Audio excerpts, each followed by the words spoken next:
Question. Absorption basically ऐसे बेहतर कर सकते हैं कि आप कितना हिट ले सकते हो.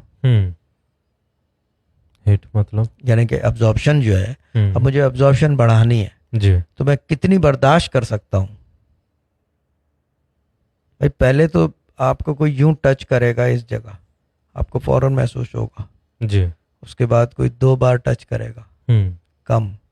यही चीज़ को परमानेंट यहाँ रख दो, हम्म, ये हाथ को, इस उंगली को यहाँ आपके रख दूं, जी तो क्या होगा, एक टाइम आएगा कि वो अनकंफर्टेबल होने लगेगा और फिर उसके बाद वही चीज उस पे यूज्ड वो हो जाएगी, जी आपकी बॉडी यूज्ड हो जाएगी. बिल्कुल ये चीज़ है. तो अब्जॉर्प्शन ऐसे इम्प्रूव की जाती है. You have to get use to it. और ये क्योंकि एनर्जी की अब्जॉर्प्शन है, तो आप बेसिकली अब्जॉर्ब कितना कर सकते हो, कितनी मार और कितनी ताकत उनकी बर्दाश्त कर सकते हो. एनर्जी के